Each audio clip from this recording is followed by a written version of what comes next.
ಹೊನ್ನಕಿರಣ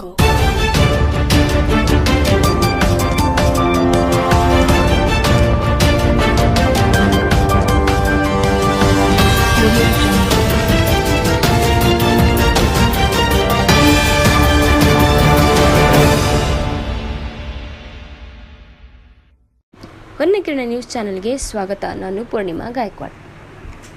ಕೊಣ್ಣೂರು ಸರ್ಕಾರಿ ವಸತಿ ನಿಲಯದಲ್ಲಿ ವಿನೂತನ ಕಾರ್ಯಕ್ರಮ.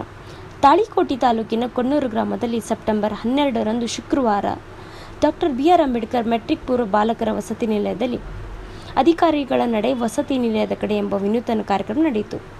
ಸಮಾಜ ಕಲ್ಯಾಣ ಇಲಾಖೆಯ ಕಚೇರಿ ಅಧೀಕ್ಷಕರು ಶಿವಲಿಂಗ ಚಿಡದ ಕಾರ್ಯಕ್ರಮದ ಅಧ್ಯಕ್ಷತೆಯನ್ನು ವಹಿಸಿ ಉಪನಿರ್ದೇಶಕರು ಅರವಿಂದ್ ಲಂಬು ಸಮಾರಂಭವನ್ನು ಉದ್ಘಾಟಿಸಿದರು. ಮುಖ್ಯ ಉಪನ್ಯಾಸಕರಾಗಿ ಆಗಮಿಸಿದ ಪ್ರಾಧ್ಯಾಪಕ ಹಂಪಣ್ಣ ಅವರು ಮಾತನಾಡಿ, ಸಮಾಜದಲ್ಲಿರುವ ದೀನ, ದಲಿತ, ಹಿಂದುಳಿದ ವರ್ಗಗಳ ಬಡ ಮಕ್ಕಳಿಗೆ ಒಳ್ಳೆಯ ಶಿಕ್ಷಣ ಕೊಟ್ಟು ಅವರನ್ನು ಆರ್ಥಿಕವಾಗಿ ಸಬಲೀಕರಿಸುವುದರ ಜೊತೆಗೆ ಸಮಾಜದ ಸತ್ಪ್ರಜೆಯನ್ನಾಗಿ ಮಾಡುವ ಉದ್ದೇಶದಿಂದ ಸರ್ಕಾರ ಇಂಥ ವಸತಿ ನಿಲಯಗಳನ್ನು ಸ್ಥಾಪಿಸಲಾಗಿದೆ. ವಿದ್ಯಾರ್ಥಿಗಳ ಇದರ ಸದುಪಯೋಗ ಮಾಡಿಕೊಳ್ಳಬೇಕು ಎಂದರು.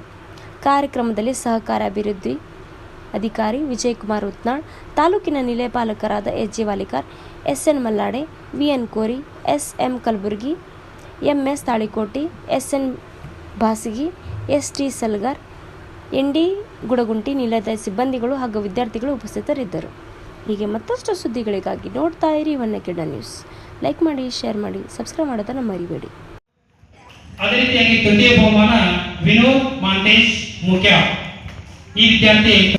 ಅದೇ ರೀತಿಯಾಗಿ ಈ ಒಂದು ಗಾಯನ ಸ್ಪರ್ಧೆಯಲ್ಲಿ ಅಂದ್ರೆ ಹಾಡಾಡು ದೇಶಭಕ್ತಿ ಈ ಒಂದು ದ್ವಿತೀಯ ಸ್ಥಾನವನ್ನು ಪ್ರಜಾಪ್ರಭುತ್ವ ವ್ಯವಸ್ಥೆಯಲ್ಲಿ ಮತದಾನದ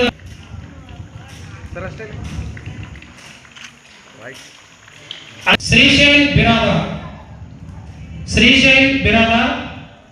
ಉಪನಿರ್ದೇಶಕರು ಮಾದರ್ ಯೂನಿಟ್ ಟೆಸ್ಟ್ ಅಲ್ಲಿ ಈ ಒಂದು ಸ್ಪರ್ಧೆಯಲ್ಲಿ ಭಾಗವಹಿಸಿದಂತ ಎಲ್ಲ ವಿದ್ಯಾರ್ಥಿಗಳಿಗೆ ಬಹುಮಾನವನ್ನು ವಿತರಣೆ ಮಾಡಿದ ನಂತರ ನನ್ನ ಸಾಗಿಸುವಂತಹ ಕೆಲವು ಮಾರ್ಗಗಳನ್ನು ಕಂಡುಹಿಡಿದ್ರು ಆತನೇ ಜಗಜ್ಯೋತಿ ಬಸವಣ್ಣನವರು. ಒಬ್ಬರು ಕನಸು ಕಂಡ್ರು, ಒಬ್ಬರು ಅದರ ಮಾರ್ಗ ಕಂಡು ಹಿಡಿದ್ರು.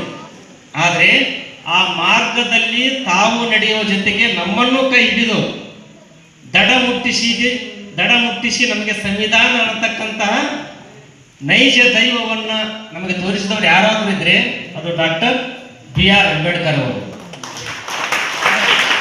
ಅವರ ಆ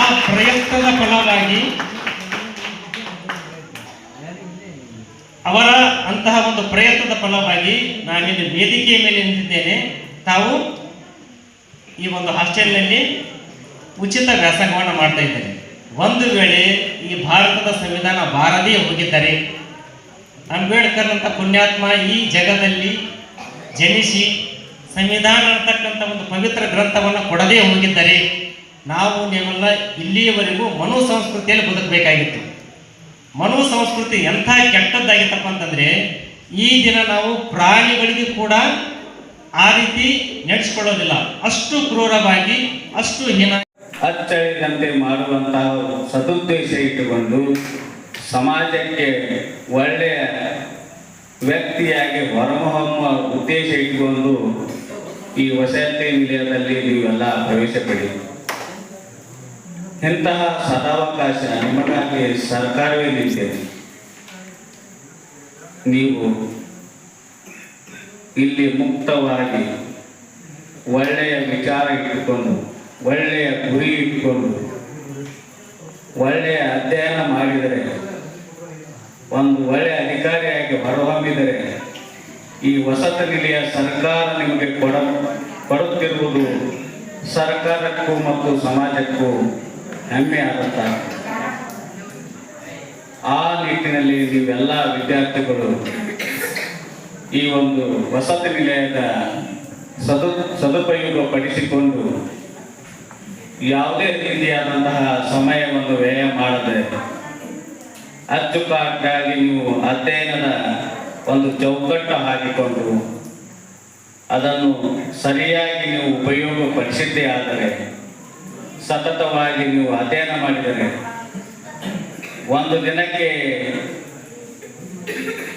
ಕನಿಷ್ಠ ಪಕ್ಷ 8 ಗಂಟೆಯಾದರೂ ನೀವು ಓದಿದ್ದೇ ಆದರೆ ನೀವು ಒಳ್ಳೆಯ ವ್ಯಕ್ತಿಯಾಗಿ ಅಧಿಕಾರಿಯಾಗಿ ಹೊರಹೊಮ್ಮಲು